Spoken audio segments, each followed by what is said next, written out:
Bahir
hote dua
নিশ্চয়ই সম্মান পেয়েছে তোমার উৎসাহের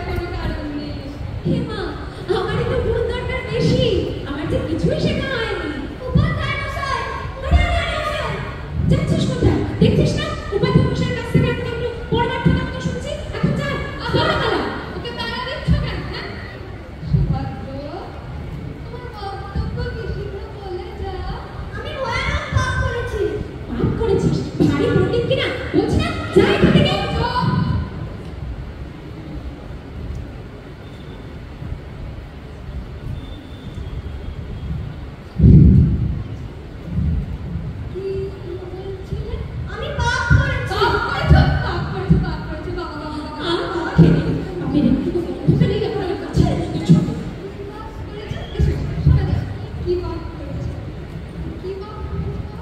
আমি আয়তনের উত্তর দিকে তুমি আয়তনের উত্তর দিকে দেওয়ালে আটকে রেখেছ না আমি উত্তর দিকে জানলায় বুঝেছি তাহলে তুমি উত্তর দিকে জানলায় কোনোই ঢুকিয়েছো তাহলে তো সেদিকে আমাদের যতগুলো জঙ্গের পত্র আছে সমস্তই ফেলে যাবে 7 মাসের বছরকে দিয়ে চাপাতে না পারলে হবে না যে আগে কি এইটা আপনার তো ভুল বলছে ক্রিয়া সংখ্যাতে লেখা আছে ভূমি কুষ্মান্ডের মোটা দিয়ে একবার বলি তোমার স্পর্ধা তো কম দেখিনি কুলদন্তের ক্রিয়া সংখ্যার অষ্টম সংখ্যাটিকে কোনোদিন খুলে দেখা হয়েছে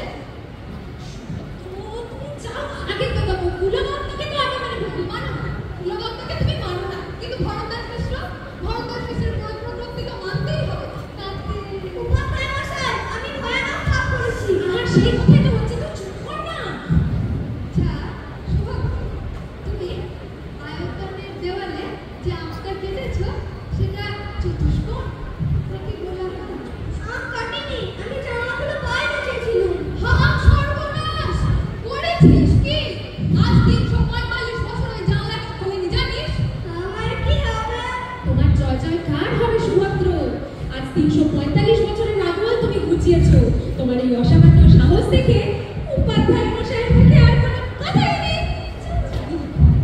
জানি না কি সর্বনাশ হবে আচ্ছা উত্তরের অধিষ্ঠাত্রী দেবী তো একজনের দেবী বালকে দুই চক্ষু মুহূর্তে যে কেন পাথর হয়ে গেল না তাই ভাবছি যাই আচার্য দেখতে জানি আজ এতকাল পরে আমাদের এই আয়তনে গুরু আসছে তিনি প্রসন্ন হয়েছে তা হবে হয়তো প্রসন্নই হয়েছে কিন্তু কেমন করে তো বুঝবো এই নৈনিক আসবেন কেন মাঝে মাঝে আমার ভয় হয়তো আমাদের অপরাধের মাত্রা পূর্ণ হয়েছে বলেই তিনি আসছে না না আচার্য এমন কথা বলবেন না আমরা কঠোর নিয়ম সমস্ত নিঃশ্বাসে পালন করেছি কোনো ত্রুটি ঘটেনি কঠোর নিয়ম হ্যাঁ তা সমস্তই কথা কিন্তু তবু আপনার মনে এমন দ্বিধা হচ্ছে কেন দ্বিধা তা দ্বিধা হচ্ছে সেটা তো স্বীকার হচ্ছে দেখো সদস্য প্রথম যখন আয়োজনে সনাতন বাইরে আসছিল তখন আমার নবীন বয়স তখন মনে আশা ছিল সাধনা শেষে অন্তত একটা কিছু পাওয়া যাবে তাই সাধনা যতই কঠিন ছিল মনে উৎসাহ আরো বেড়ে উঠছিল কিন্তু আজ সেই সাধনার চক্রে ঘুরতে ঘুরতে ভুলেই বসেছিল যে স্মৃতি বলেও একটা বিষয় আছে আজ দেখছি সেই উত্তরদিন আমাদের সাধনা কেবল আপনাকে আপনি করে গেছে প্রতিদিনের অন্তহীন পুনরাবৃত্তি রাশিকৃত হয়ে জ্বলে উঠেছে বলো না আচার্যদেব এমন কথা বলো না কিন্তু আজ কেন তোমার মনে এমন উত্থান্ত হলো সুতরাং তোমার মনে কি তুমি শান্তি পেয়েছো আমার মনে তো এক মিনিটের জন্য অশান্তি নেই অশান্তি নেই কিছু মাত্র নেই আমার অবরাত্র একেবারে নিয়মে বাঁধা সে 1000 বছরের মতো তুমি সে পাথরের মতো বজ্রের মতো শক্ত হয়ে জমে গেছে এক মিনিটের জন্য কিছুই ভাবতে হয় না এর চেয়ে আর শান্তি কি হতে পারে না না তবে আমি ভুল করছিলাম শুধু ভুল করছিলাম এই যা আছে এই ঠিক যে করি হোক এর মধ্যেই আমাদের শান্তি পেতে হবে আচার্যদের তোমাকে এমন বিচলিত হতে তো কখনো দেখিনি আজ আমার একটু করে বহু পূর্বে সেই ভোর বেলা রাত থাকতে যার কাছে শিক্ষাটা করেছিল তিনি গুরুই তিনি পুঁথি নন তথ্য নন বৃত্তি নন তিনি গুরু তিনি যা ধরে দিলেন তা নিয়ে আরম্ভ করলেন এতদিন মনে নিশ্চিন্ত ছিল হয়তো সব এক ঠিক চলছে কিন্তু ঠিক আছে আচার্যদেব ঠিক চলছে ভয় নেই প্রভু আমাদের এখানকার সেই প্রথম উষার বিশুদ্ধ অন্ধকারকে 1000 বছরে নষ্ট করি তারই পবিত্র অস্পষ্ট ছায়ার মধ্যে আমরা আচার্য ছাত্র প্রবীণ এবং নবীন সকলেই স্থিরে বসে আছে তাও তুমি বলতে চাও আজ কেউ এসে সেই ছায়া গাড়ি দিয়ে চলে যাবে সর্বনাশ হ্যাঁ সর্বনাশ তাহলে হবে কি এতদিন যারা স্তব্ধ হয়ে বসেছিল তাদেরকে আবার উঠতে হবে তো তাই সামনে দেখছি সেটি কেবল আমার স্বপ্ন অথচ আমার তো মনে হচ্ছে এই সমস্তই স্বপ্ন এই পাথরের দেওয়াল এবং দরজা এই স্তূপাকার প্রতি এই মর্যারেখার গণ্ডি অরশ্রী মুকুটধনী সমস্তই স্বপ্ন তো এই যে পঞ্চদাস পাথরের মধ্যে কি ঘাস বেরোয় এমন একজন আমাদের আয়তনে কি করে সম্ভব হলো ছোটবেলা থেকেই ওর মধ্যে এমন একটা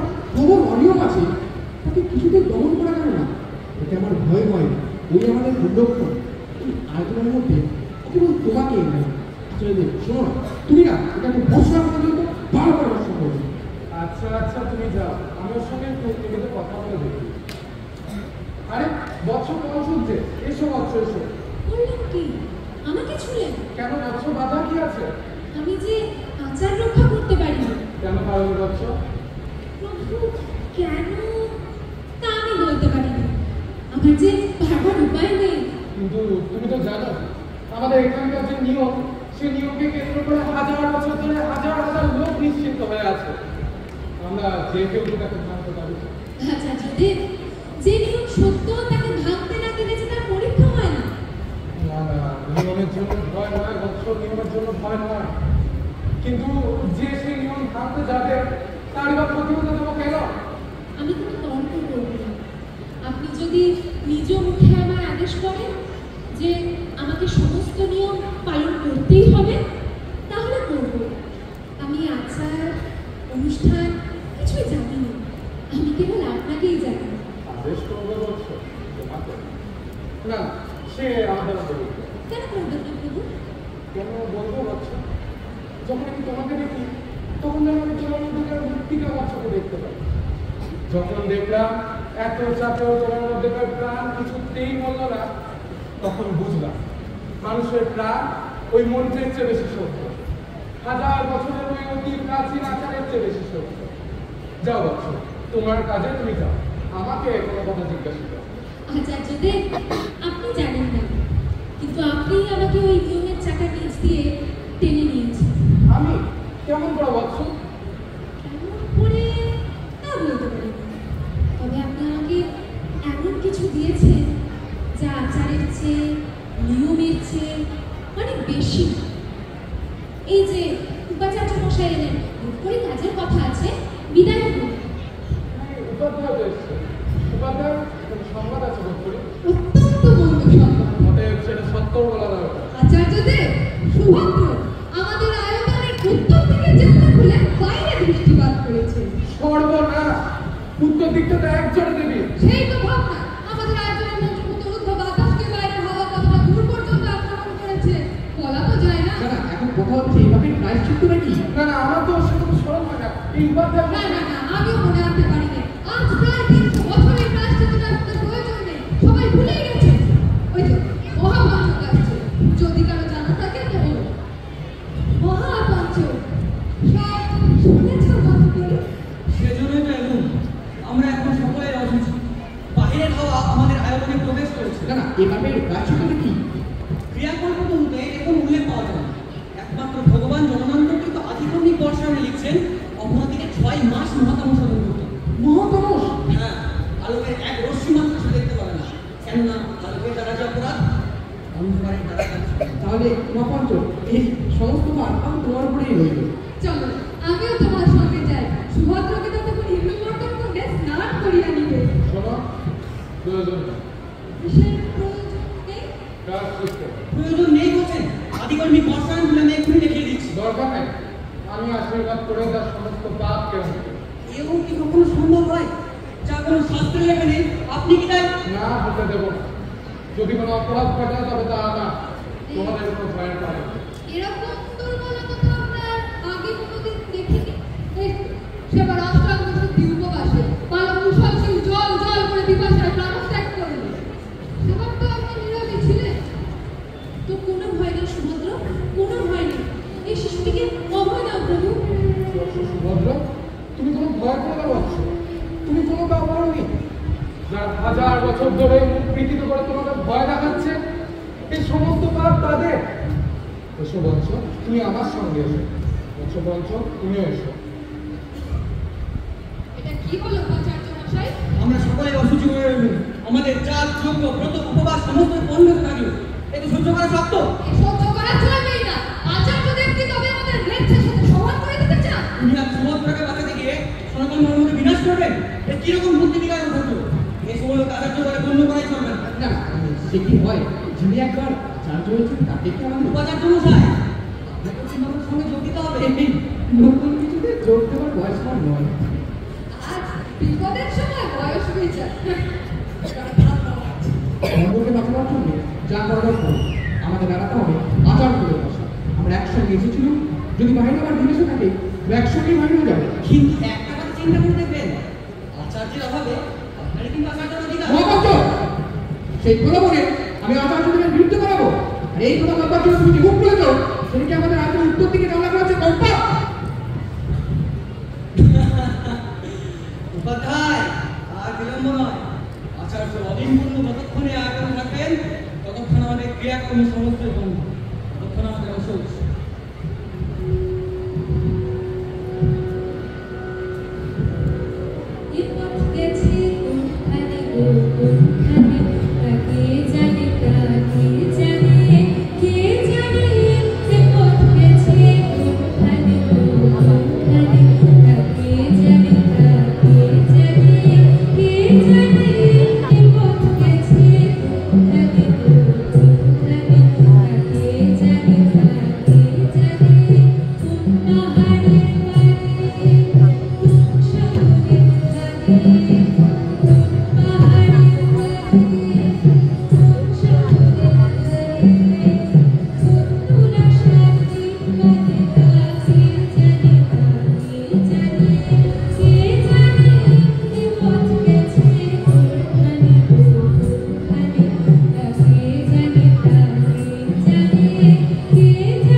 সনাতন কাল থেকে আমরা কেবল তামার পিতলের কাজ করে আসছি।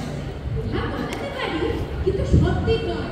ষষ্ঠীর দিনে যদি মঙ্গলবার পড়ে, তাহলেই আমরা স্নান করে হাবড় ছুঁতে পারি। নয়তো লোহা বানানো, না না, সে তো হতেই পারে না। আমরা লোহার কাজ করি, তাই লোহা আমাদের কাজ করে।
এই শোন বাক্সগুলো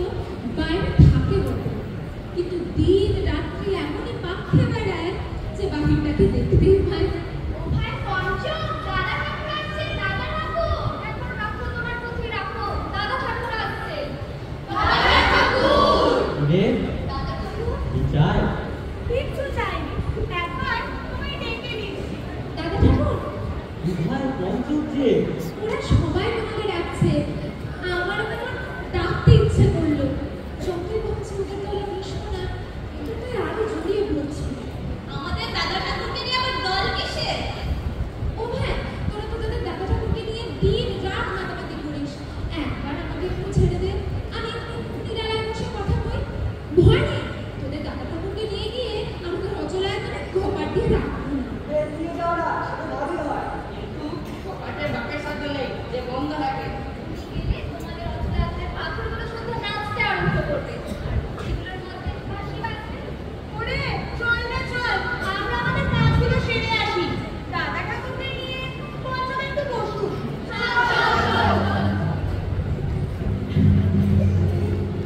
ওই বাক্সগুলো গেছে, এবার তোমার পায়ের ধুলো নিয়ে দাদা ঠাকুর। ওরা দেখলে হেসে অস্থির হতো, তাই ওদের সামনে কিছু করি লটা কোথায় পায়ের ধুলোয় নিতে ইচ্ছে করে। বুকের ভিতরটা যখন ভরে ওঠে, তখন বুঝি তার ভারী মাথা নিচু হয়ে যায়। ভক্তি না করে যে বাঁচি রে। ভাই, আমিও যে থাকতে পারি। স্নেহ যখন আমার হৃদয় ধরে না, তখন সেই স্নেহই আমার ভক্তি। দাদা ঠাকুর, তোমার দুই চোখ দিয়ে তুমি এই যে কেবল সেই বড়কে দেখছো। তোমাকে যখন দেখি, তোমার সেই দেখাটাকেও আমি যেন পাই। তখন পশু পাখি গাছপালা কোনো কিছুই আর আমার কাছে ছোট থাকে না। তখন ওই শোন পাখিদের সঙ্গে মাতামাতি করতেও আমার আর মাঠে না। আমিও যে ওদের সঙ্গে খেলে বেড়াই, সেই খেলা আমার কাছে মস্ত খেলা।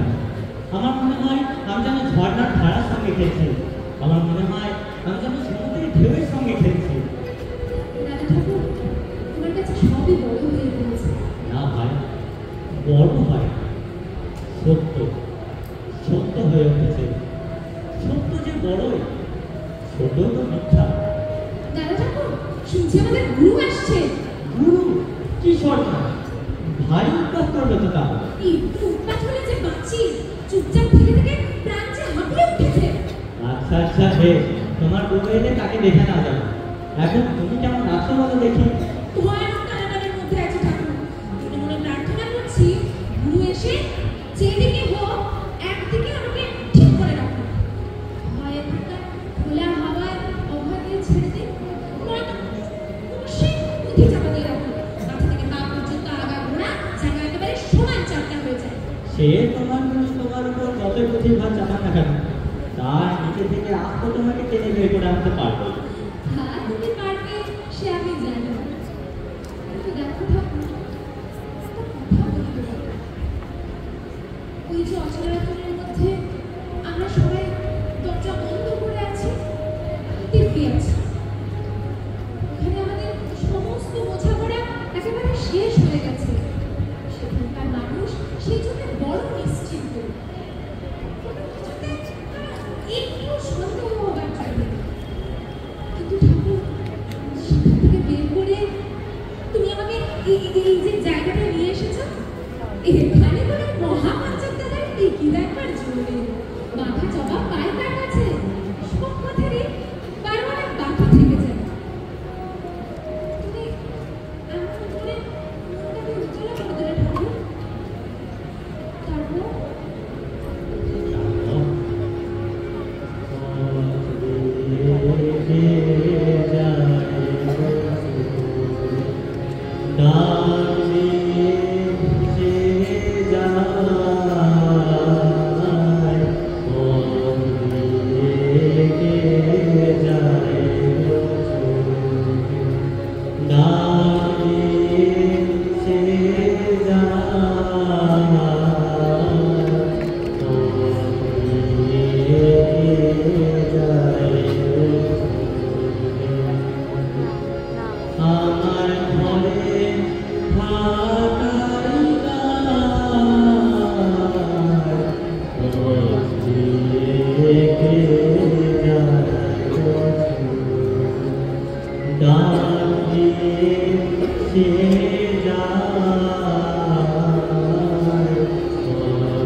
এত বড় ভরসা তুমি কেমন করে দিচ্ছ ঠাকুর? তুমি তো দেখছি কোনো ভয়, কোনো ভাবনাই যেন রাখতে দেবে না। অথচ জন্মবোধই আমাদের ভয়ের অন্ত নেই। আমার বন্ধু আমাকে এমন মন্ত্র শিখিয়েছে যে তাতে চিরদিনের জন্য ভয়ের বিশ্বাস ভেঙে যায়। তোমাকে দেখলে তো বোঝা যায়, কিন্তু ঠাকুর তোমার সেই বন্ধুকে তুমি পেলে কোথায়? পাবো বলে সাহস করে বুক বাড়িয়ে দিই, তাই পেলাম। কোথাও যেতে হয় না। দেখো ঠাকুর, আমার অচলায়তন ছেড়ে খুব সাহস করে তোমার কাজ করতে এসেছি, কিন্তু তোমার ওই বন্ধু পর্যন্ত যেতে সাহস করতে পারছি না। কেন ভয় করছে তোমার? খাঁচায় যে পাখিটার জন্ম, সে যে আকাশকেই সবচেয়ে ডরায়। আমার দাদা বলে জগতে যা কিছু আছে সমস্তকে একেবারে দূর করে দিতে পারলে তবে আসল জিনিসটাকে পাওয়া যায়।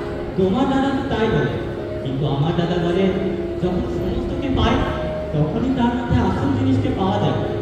তাই তো আমি দরজা দিয়ে রাখতে পারি না, দিন রাত্রে সব খুলে রেখে দিই। ঠাকুর, তুমি কিন্তু আমাকে বড় অস্থির করে তুলছো। এখন শুধু ভয় হয়, বুঝি আর কোনো দিন মন শান্ত হবে না। ভাই, আমি খুব ঠিক আছি। আমার মধ্যে ঢেউ উঠেছে বলেই তো তোমার মধ্যে সে ঢেউ তুলছি।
শুনছো দাদা? ওই কাশা পাচ্ছে। হ্যাঁ, বাচ্চে। আমার আর থাকবার উপায় নেই। আজ তবে চলুন, আবার কবে দেখা হবে জানি নেই। অত সহজে তোমাকে বেঁচে যেতে দেবো না পঞ্চম। যেদিন তোমার আপনার মধ্যে হুকুম উঠবে সেই দিন আমি হুকুম করবো। কিরে, তোরা এত ব্যস্ত ছুটে নি কেন? চন্দ্রকে মেরে ফেলেছে। সে কি কে মেরেছে? কবির পত্তনের রাজা। আমাদের রাজা কেন মারতে পারবেন? অবিরাম করবার জন্য চন্দ্র মনের মধ্যে এক বড় মন্দিরে তপস্যা করছিল। ওদের রাজা মন্থরগুপ্ত সেই খবর পেয়ে তাকে কেটে ফেলেছে। আমাদের দেশ থেকে 10 জন সন্ধ্যা আসতে তৈরি গেছে। হয়তো ওদের কালচণ্ডী দেবীর কাছে বলি দেবে। চলো তবে কোথায়? ছবির পত্তনে।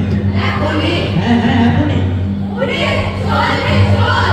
আমাদের রাজার আদেশ আছে, ওদের বাপ যখন প্রাচীর আকারে সমস্ত আকাশে জ্যোতিকে আচ্ছন্ন করে দিতে উঠবে, তখন সেই প্রাচীর ভুলে উঠিয়ে দিতে হবে। দেবো লুকিয়ে। সেই ভাঙা প্রাচীরের উপর রাজপথ তৈরি করে দেবো আমরা। হ্যাঁ, রাজপথ তৈরি করে দেবো। সেই পথের উপর দিয়ে আমাদের রাজার বিচারে চলবে, তার উপর দিয়ে। হ্যাঁ, চলবে, চলবে। দাদা ঠাকুর, এ কি ব্যাপার? এই তো আমাদের বনভোজন পঞ্চম। চলো পঞ্চ, তুমিও চলো। না পঞ্চম, যাও। তুমি তোমার রচনায় ফিরে যাও, সময় হবে ঠিক দেখা হবে। এখন এসো, আয় মাঝে যাত্রা করি।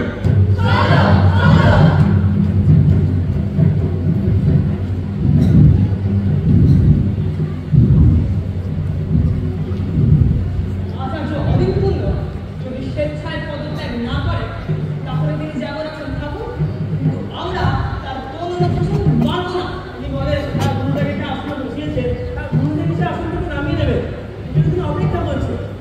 কি হে ত্রিনয়ন, আজ দ্বাদশ, আজ আমার লোকেশ্বর বোধের পাওয়ারের দিন, কিন্তু কি করবো, আমাদের আচার্যদেরকে তার তো কোনো ঠিকই হলো না।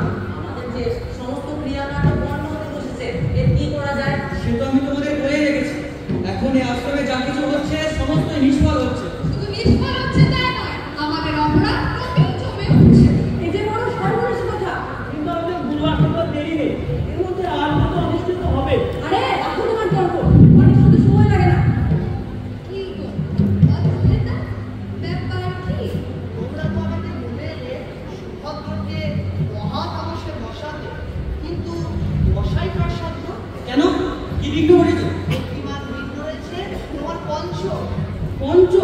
হ্যাঁ, আমি সুভদ্রকে হিন্দু মর্দন কুণ্ডে স্নান করিয়ে সবে উঠেছি, এমন সময় পঞ্চ এসে তাকে কেড়ে নিয়ে গেল। অনেক সহ্য করেছি, আর নয়, এবার ওকে নির্বাসন দেওয়া হয়েছে। কিন্তু অর্থেতা, তুমি ওটা সহ্য করলে? আমি কি তোমার পঞ্চকে ভয় করি? স্বয়ং আচার্য অদিনপূর্ণ এসে তাকে আদেশ করলেন, তাই তো সে আমার সাহস পেল। আচার্য অদিনপূর্ণ, স্বয়ং আমাদের আচার্য, ক্রমে এসব হচ্ছে কি? এতদিনে আয়োজনে আছি, কখন যেমন অনাচারের কথা শুনি, যে স্নাতক তাকে তার বুক থেকে ছিন্ন করে না। আরে কীর্তি স্বয়ং আমাদের আচার্যের। তাকে একবার জিজ্ঞাসা করে দেখা যাক না। না না, আচার্যকে আমরা করবো আচার্যকে বলে ফেলো। তাই করা যায়। তাকে না হয় আপনি বলে দিন না করতে হবে। আমি বলছি তাকে সংযত করে রাখতে হবে। কেমন করে? মত্ত হস্তিকে যেভাবে সংযত করতে হয় ঠিক সে। আমাদের আচার্যদের কিন্তু তাহলে না, তাকে বন্ধ করে রাখতে হবে। ভীরু, কেউ সাহস করছেন না, তবে আমাদের কাজ করতে হবে। যদি আপনি আদেশ করেন তাহলে শাস্ত্রের বিধি আছে। মহাপঞ্চা, আমার কিছুতেই বাধে না। আমার কিন্তু ভয় করছে। বৎস, এতদিন পর্যন্ত তোমরা সকলে আমাকে আচার্য বলে মেনে এসেছো। আর আজ তোমাদেরই কাছে আমার বিচারের দিন এসেছে। আমি স্বীকার করছি অপরাধের অন্ত নাই, আর তার প্রায়শ্চিত্ত আমাকেই করতে হবে। তবে আর দেরি করেন কেন? এদিকে যে আমাদের সর্বনাশ হয়। আশ্রমের ছাই দিয়ে একটু মুখের গল্পটা বলিয়ে দিতে হবে। থামুন না। গুরু চলে গেলে আর তার জায়গায় আমার কেবল পুঁথি। সেই পুঁথির শুকনো পাতায় পূজা যতই মেটে না, পুঁথির পরিমাণ কেবল বাড়ে। সেই জীর্ণ পুঁথির ভাণ্ডারে তোমরা তোমরা প্রত্যেক দিন দলে দলে আমার কাছে কি চাইতে গেছিলে? অমৃতবাণী। কিন্তু আমার চিত্ত যে শুকিয়ে কাঠ হয়ে গেছে, আমার রসনায় যারা রসের লেশ মাত্র নাই। গুরু, তুমি এসো, নিয়ে এসো তোমাদের হৃদয়ের বাণী। আজ প্রাণকে প্রাণ দিয়ে জাগিয়ে দিয়ে যাও। তোমার নববর্ষের সজল হাওয়ায় উড়ে যাক সব শুকনো পাতা। আকাশের ঘন নীল মেঘে আজ মুক্তির ডাক উঠেছে। উড়ে উড়ে আমার মন লেগেছে, তারে আজ আমায় ঘিরে। উড়ে উড়ে আমার মন লেগেছে, তারে আজ আমায় ঘিরে। সে যে আকাশ পাড়ে হাত লেগেছে, তারে আজ আমায় ঘিরে। উড়ে উড়ে উড়ে আমার মন লেগেছে, তারে আজ আমায় ঘিরে। উড়ে উড়ে উড়ে আমার পঞ্চম নীলজ্জ মনোর কথা থাম বলছি, থাম। উপাধ্যায়, তোমাকে আমি বলিনি ওই একজনের দেবী সাপ কম হয়েছে? দেখছো তো কি করে তিনি সকলের বুদ্ধিকে বিচলিত করে তুলছেন? ক্রমেই দেখবে অতলার একটি পাথর থাকবে না। না, থাকবে না, থাকবে না। পাথরগুলো সব পাগল হয়ে যাবে। আরে হা করে দাঁড়িয়ে দেখছো নাকি? সর্বনাশ হয়ে গেছে, বুঝতে পারছো না? আর তোমরা আত্মবিস্মৃত হবে না, শুধু স্মরণ রাখো ঘোর বিপদ আসন্ন। আচার্যদেব তাই বলি, সুভদ্রকে আমাদের হাতে দিন। ওগুলো প্রায়শ্চিত্ত থেকে নিরস্ত করবেন না। না না বৎস, এমন অনুরোধ আমাকে করো না। ভেবে দেখুন সমুদ্রের কত বড় ভাগ্য। মহাতামস গায়ের জন্য দেবতা হওয়ার পর বাবা আমাকে লিপ্ত করো না। সে মানুষ, সে শিশু, তাই তো সে দেবতাদের প্রিয়। দেখুন, আপনি আমাদের আচার্য, আমাদের প্রণম্য, কিন্তু যে অন্যায় কাজ আপনি করছেন তাতে আমরা বল প্রয়োগ করতে বাধ্য হবো। করো করো বল প্রয়োগ করো, আমাকে মেরে করো, আর যখন আমি যুদ্ধ, কিন্তু সুভদ্রকে আমি তোমাদের হাতে তুলে দিতে পারবো পারবেন না। না। তাহলে আপনি এটা করো না। ত্রিনন্দন, তোমার উচিত ওকে ধরে নিয়ে ঘরে বন্ধ করা। ভীরু, কেউ সাহস করছে না, তবে আমাকে কাজ করতে হবে। খবরদার, আজ তুমি জায়গায় হাত দিতে পারবে না। নানা মহাপঞ্চ, ওকে অপমান করলে আমরা সহ্য করতে পারবো না। আমরা সকলে মিলে পায়ে ঘুরে রাজি করাবো। একা সমুদ্রের প্রতি দয়া করে উনি কি আমাদের সময়ের অপমান করাবেন? আমাকে মহাতাপসের মতো করা, আমাকে মহাতাপসের মতো করা, আমাকে মহাতাপসের মতো করা। সর্বনাশ করলে রে, ঘুমিয়ে পড়েছে দেখে এখানে এসেছিল, কখন জেগে উঠে চলে এসেছে। বৎস সুভদ্র, তুমি তোমার ভয় করো না। তুমি যাকে পাপ বলে ভয় করছো বৎস, সে বাবা আমার। আমি তার প্রায়শ্চিত্ত করবো। না না, আরে সুভদ্র, তুই মানুষ নয়, তুই দেবতা, তুই ধন্য। তোর বয়সে মহাতাপস করার কারণ ভাগ্যে ঘটেনি। সুভদ্র আমাদের আয়তনেরই বালক বটে। আচার্য, এখনো কি তুমি এই বালককে এই মহাকুম্ভ থেকে বঞ্চিত করতে চাচ্ছ? হ্যাঁ হ্যাঁ, এ দেখি তো আমার হৃদয় একেবারে বিদীর্ণ হয়ে উঠেছে। এর থেকে তোমরা যদি ওকে ছিঁড়ে কেড়ে আমার কাছ থেকে নিয়ে যেতে, আমার এত বেদনা হতো না। আয় ভাই সুভদ্র, প্রায়শ্চিত্ত করতে যায়। আজ আমিও যাবো তোর সঙ্গে। চলো বৎস, আজকে আমিও যাবো। না না, আমাকে যে একলা থাকতে হবে, লোক থাকলে যে পাপ হবে। ধন্য শিশু, তুমি তোমার এক প্রাচীন আচার্য গাছ শিখতে হবে। এসো তুমি আমার সঙ্গে। না, যতক্ষণ আমি এখানে আচার্য আমার বেশ ব্যতীত কোনো ব্রত আর রোমা শেষ হতে পারে। আমি নিষেধ করছি। বৎস সুভদ্র, আচার্যর আদেশ তো কোনো হচ্ছে। চলো বৎস, তোকে নিয়ে চলো।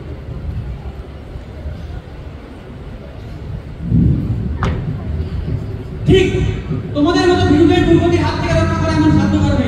তোমরা নিজে তো মরবে, অন্য সকলকেও মরবে। আর তোমাদের উপাধ্যায়কেও ঠিক তেমনই। তার তো দেখা নেই।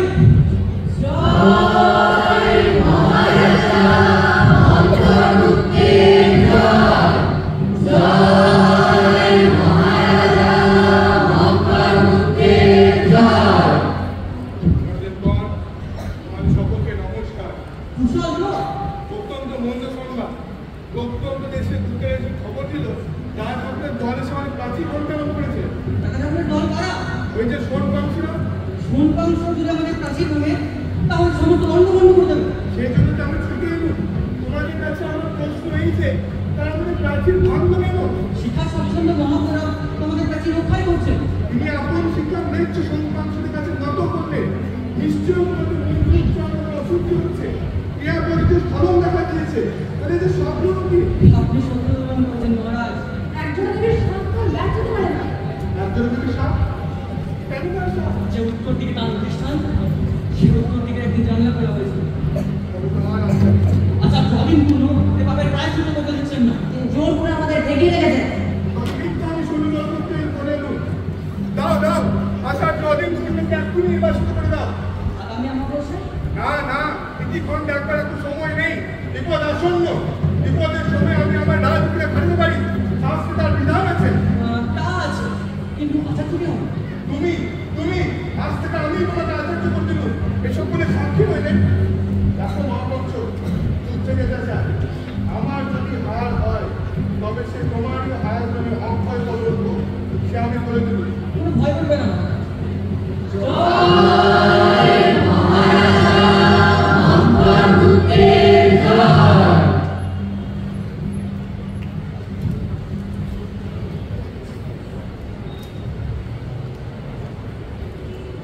দাদা ঠাকুর, দাদা ঠাকুর। ও কি? দাদা ঠাকুর বলছিস নাকি? আমার গায়ে কি দাদা ঠাকুরের নাম লেখা হয়ে গেছে নাকি? তোমাকে কি খেতে দেবো ঠাকুর? ওদের যা আছে আমরা তাই খাবো। আমাদের ঘর সে কি হয়? সে যে সব ছোঁয়া হয়ে গেছে। সেজন্য ভাবিস রে ভাই, এটা ঘিরে যে আগুন, সে কারো ছোঁয়া মানে না, সবই পবিত্র করে। আমরা নিজ পরপর্যা আজ কতক্ষণ ধরে এখানে বাস করে আসছি। কিন্তু তোমাদের পায়ে ধুলো করেনি। আজ তোমাদের মন্ত্র করে আমাদের বাপ পিতামহকে উদ্ধার করে দাও ঠাকুর। সর্বনাশ, বলিস কি? এখানেও মন্ত্র করতে হবে? তাহলে নির্বাসনের দরকারটা কি ছিল শুনি? আচ্ছা, তোরা সকালবেলা কি করিস বল দেখি?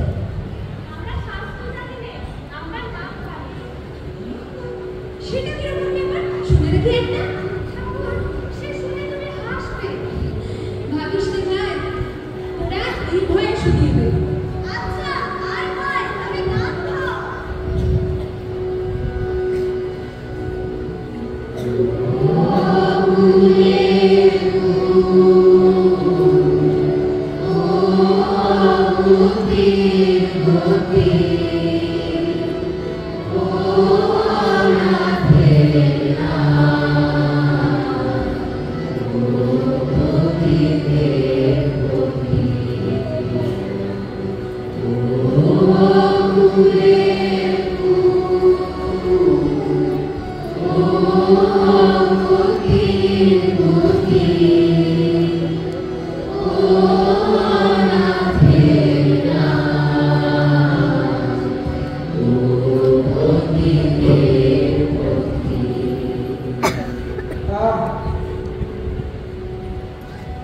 বাবা আমাদের সমস্ত পাড়া আজ প্রাণ পেয়ে গেল।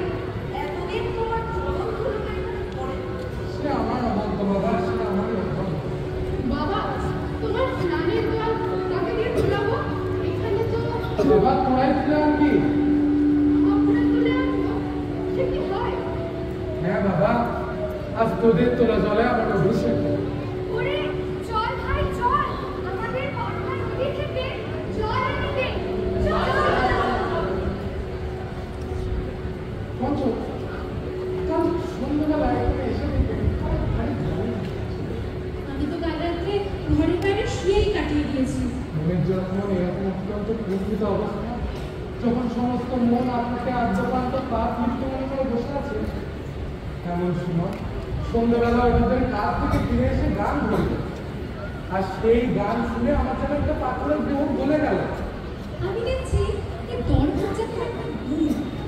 ওরা স্পষ্ট করে নাম নিতে জানে। আর তবে করতে করতে আমার জিভে এমনই অবস্থা হয়েছে যে সবুজ কথাটা সহজে বেরোতেই চায় না। পঞ্চ, শুনতে পাচ্ছ? কি বলুন দেখি? আমার শুনছে সুগন্ধ কাঁদছে। এখান থেকে কি শোনা যাবে? না না, এ নিশ্চয়ই আর কোনো শব্দ। না পঞ্চ, তা হবে। আসলে আমি ওর কান্নাকে যে বুঝে করে নিয়ে এসেছি। সুভদ্র কান্না আমার মনে কাটাতে বেঁধেছে জানো? সে যে কান্না ধরে রাখতে পারে, অথচ কিছুতেই মানতে চায় না সে কাঁদছে। এতক্ষণে ওরা আমাকে মহান তামাশা বসিয়েছে।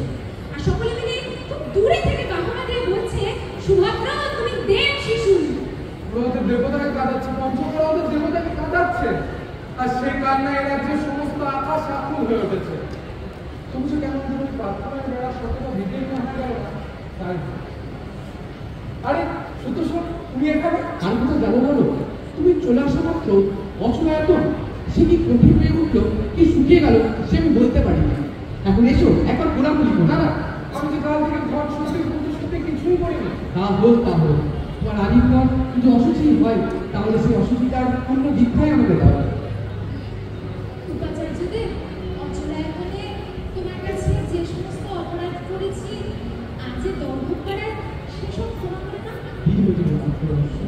কিন্তু সত্য শোন, গুরুত্ব আসবার সময় হয়ে গেছে। এমন সময় তুমি এখানে এলে কেমন করে হবে? তো সেই জন্য তো এলো, গুরু আসছে তুমি নেই। আর আর মহাপঞ্চম এসে গুরুকে বরণ করিয়ে চলে যাবে, এও তার থেকে দেখতে হবে নাকি?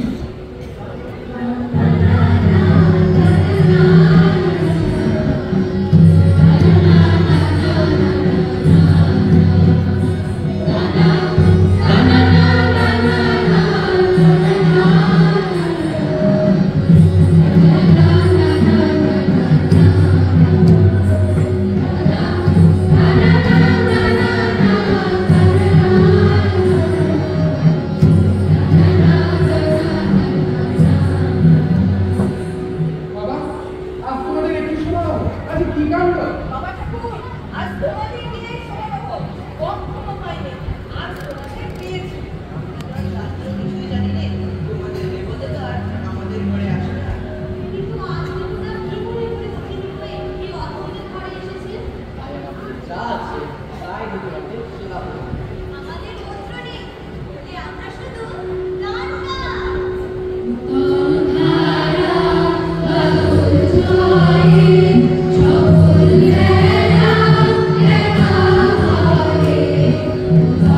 জয়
কি গো কত দূর? কতদূর কি এসে পড়েছে যে ওই গাড়ি তো কেউ শাক বাজালে না। তার আর বিশেষ দরকার দেখিনি, কারণ তারের চিহ্ন আর দেখে দেখা যাচ্ছে না, ভেঙে চুরমার করে দিয়েছে। বলো কি তার ভেঙেছে?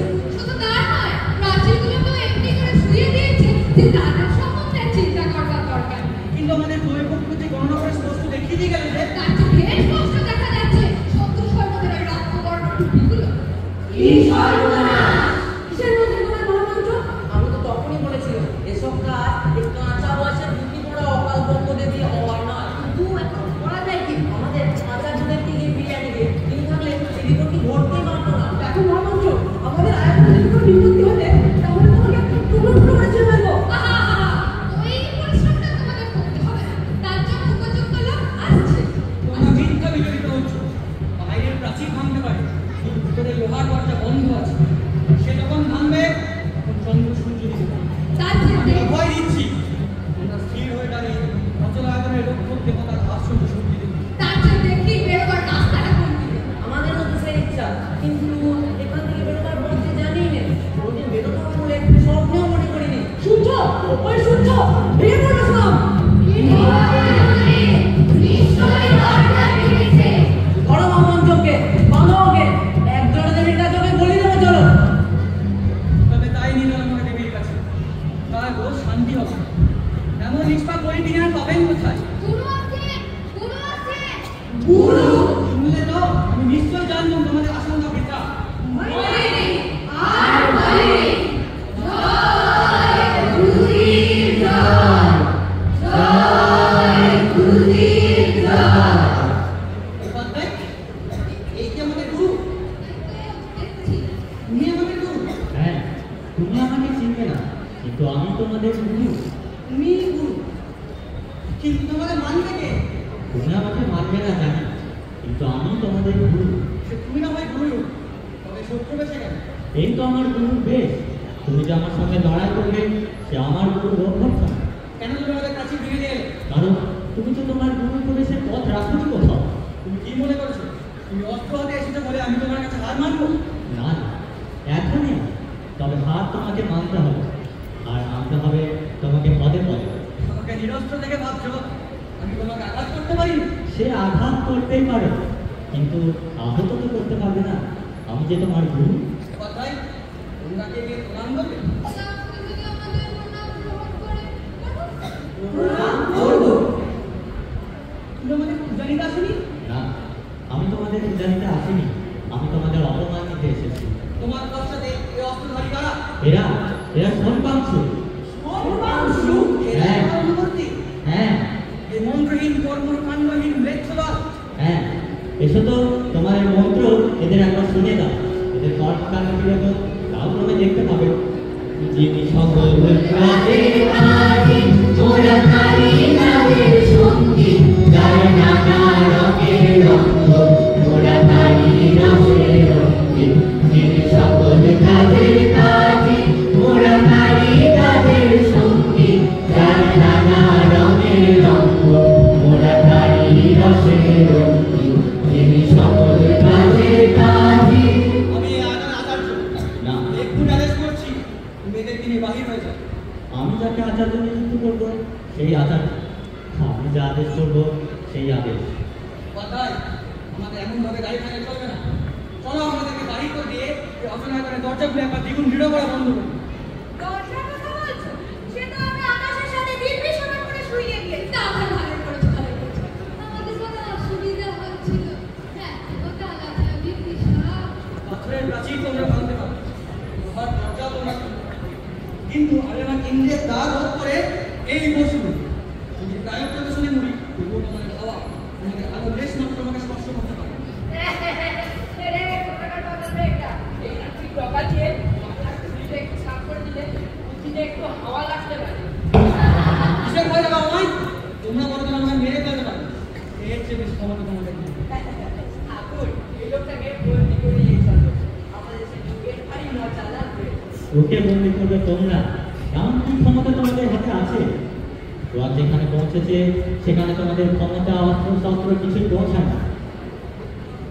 তুমি আমাদের গুরু, হ্যাঁ, আমি তোমাদের গুরু। আমরা প্রণাম করি।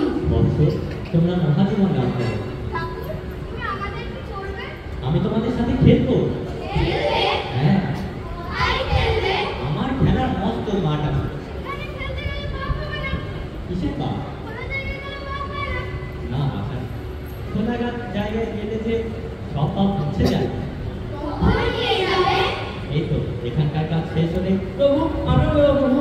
সঞ্জীব, এবার বৃথা করলে বৃথা সময় নষ্ট করা হবে। প্রভু, ওই বালকদের সঙ্গে আমাদেরও ডেকে নাও। মহাপ্রসাদ দাদা, তুমি এসো না। না, আমি না। চলো তবে খেলতে যাবে।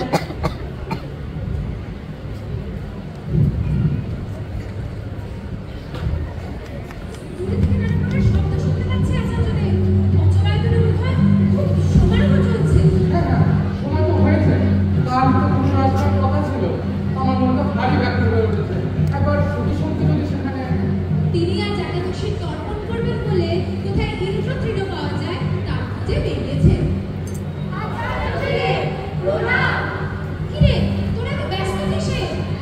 শুনছি অচলায়তনে তারা সব লড়াই করতে এসেছে। লড়াই কিসে? আর তো গুরুরা আমার ছিল। না না, লড়াই হচ্ছে খবর পেয়েছি। সমস্ত ছেলেগুলো এত কাজ করে দিল যে, বাবা ঠাকুর, তোমরা যদি হুকুম করো, আমরা যাই, একাই গিয়ে। না না, ওখানে তো লোক ঢের আছে। তোমাদের কোনো ভয় নেই বাবা। লোক তো আছে, কিন্তু লড়াই করতে পারবে কেন? শুনেছি কত রকম নন্দমাতা টাকা পয়সা দিয়ে তারা তোমার হাত কষে বেঁধে রেখেছে। আচার্যদের, ওদের সংবাদটা সত্যই হবে। কাল সমস্ত রাত মনে হচ্ছিল যেন চারিদিক থেকে বিশ্ব ব্রহ্মাণ্ড একেবারে ভেঙে চুরে পড়ছে। শুনে মনে হচ্ছিল স্বপ্ন বুঝি। তবে কি কিন্তু আছে?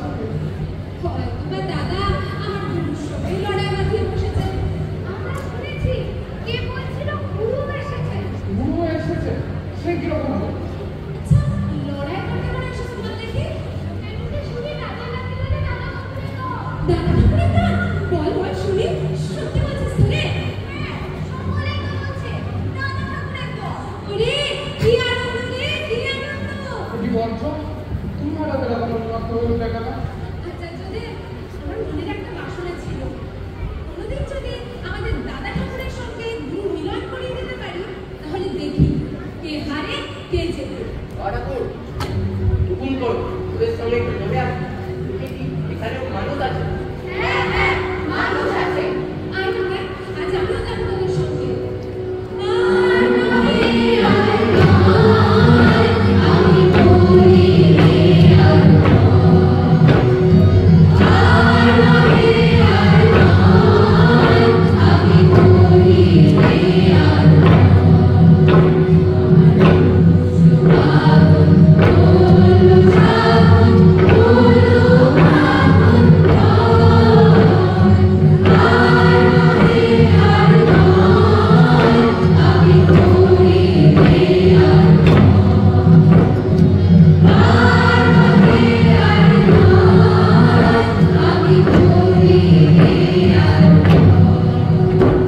আচার্যদের, আমাদের গুরু আসছে। গুরু, তিনি এখানে আসছে।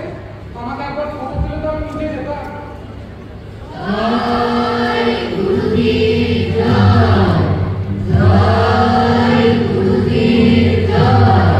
দেখি, এই যে দাদা ঠাকুর, গুরু কোথায়? মশাই ঠাকুর, প্রণাম। খবর দিলেন না কেন? তোমার ভোগ যে এখনো তৈরি হয়নি। কেন রে, তোদের ঘরে আজ রান্না চড়েছে নাকি? নাকি তোরা আবার মন্দিরে উপোস করতে লাগছিস? আমরা আজ শুধু বাঁশতলায় আর ভাত চাপিয়েছি। ঘরে আর কিছু ছিল না। আমারও তাতেই হয়ে যাবে। দাদা ঠাকুর, আমার ভারী গর্ব ছিল। এ রাজ্যে একলা আমি কেবল তোমাকে চিনি। তো এখন যে দেখি তোমরা চিনতে বাকি নেই। ওই তো আমাদের পূর্ণিমা দিনের আমাদের থেকে গেল। তারপরে চল ভাই, আমাদের যা আছে সব সংগ্রহ করা দিকে। চল চল চল। আচার্য, তুমি কি করেছো? কিছু করেছিল বউ, তা আমি কিছুই জানি না। শুধু এইটুকু জানি আমি সব নষ্ট করে দিয়েছি। ভুল করছিলাম জেনেও সে ভুল আমি ভাঙাতে পারিনি। পথ হারিয়েছি জানতাম। সে পথে যত এগিয়ে গিয়েছি, পথ ততই ভুলে ছিল। এত কিছু বোঝার পরেও ভয়ে থামতে পারি। এক জায়গায় হাজারবার পরিক্রমা করাতে পথ খুঁজে পাবার একমাত্র যে চক্র কেবল অভ্যাসের চক্র, যা কোথাও নিয়ে যায় না, কিন্তু এক জায়গায় ঘুরে ঘুরে মারে। তার থেকে টেনে বের করে এনে বিশ্বের সকল জাতির সামনে দাঁড় করিয়ে দেওয়ার জন্যই তো আমি আজ এসেছি।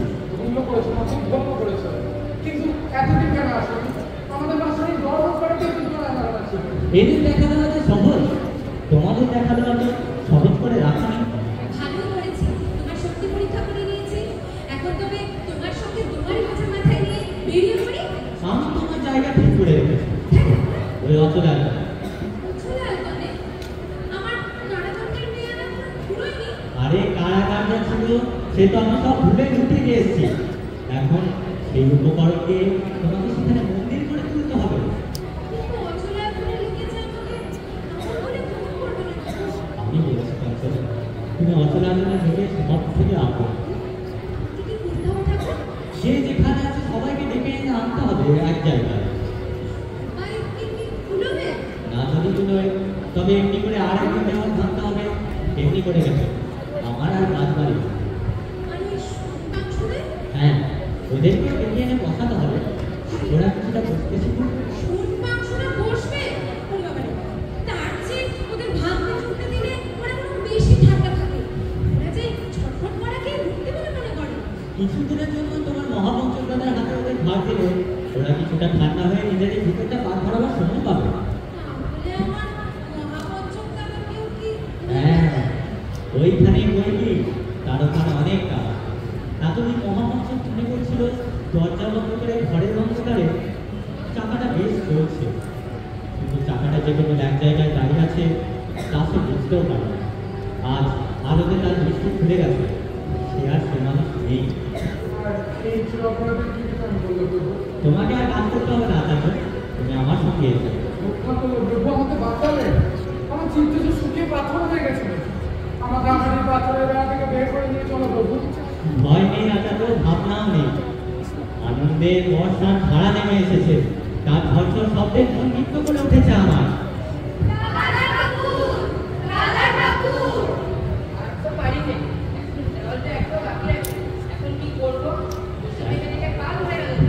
এখন পঞ্চকের সাথে মিলে আবার নতুন করে গাঁথতে লেগে যেতে হবে আমাদের। বেশ বেশ রাজি আছি। কাল বুদ্ধে রাত্রে ছবি রঙের রক্তের সঙ্গে সোমবাক্সদের রক্ত মিলে গিয়েছে। হ্যাঁ মিলেছে। সেই মিলনে শেষ করলে চলবে না। এবার আর লাল নয়, একেবারে শুভ্র নূতন সৌধে সাদা ভূতকে আকাশের মধ্যে অভাবে